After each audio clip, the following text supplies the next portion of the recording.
حضرت ام العلا رضی اللہ تعالی عنہ کہتی ہیں کہ رسول اللہ صلی اللہ علیہ وآلہ وسلم نے میری عیادت کی، میں بیمار تھی۔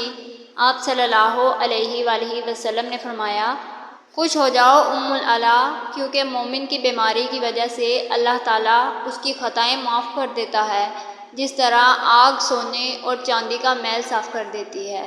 السلسلۃ الصحیحہ حدیث نمبر 3214۔ حضرت عبداللہ بن عباس رضی اللہ تعالیٰ عنہ سے مروی ہے کہ نبی کریم صلی اللہ علیہ وآلہ وسلم نے میت کے مرنے کے 3 دن بعد اس پر نماز جنازہ پڑھی۔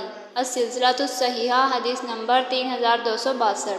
حضرت ابو ہریرہ رضی اللہ تعالیٰ عنہ کہتے ہیں کہ میں ام عبداللہ بنت ابی ذباب رضی اللہ تعالیٰ عنہ کے پاس ان کی بیماری میں عیادت کرنے آیا۔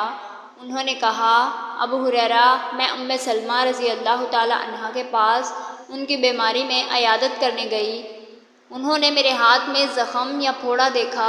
کہنے لگی، میں نے رسول اللہ صلی اللہ علیہ وآلہ وسلم سے سنا، فرما رہے تھے، اللہ تعالیٰ کسی بندے کو اس کی ناپسندیدہ آزمائش میں مبتلا کرتا ہے تو اللہ تعالیٰ اس آزمائش کو اس کے لیے کفارہ اور پاکیزگی کا ذریعہ بنا دیتا ہے، جب تک وہ اپنی اس آزمائش میں اللہ کے علاوہ کسی کے پاس نہیں جاتا یا اسے ٹھیک کرنے میں اللہ کے علاوہ کسی اور کو نہیں پکارتا۔ السلسلۃ الصحیحہ حدیث نمبر 3301۔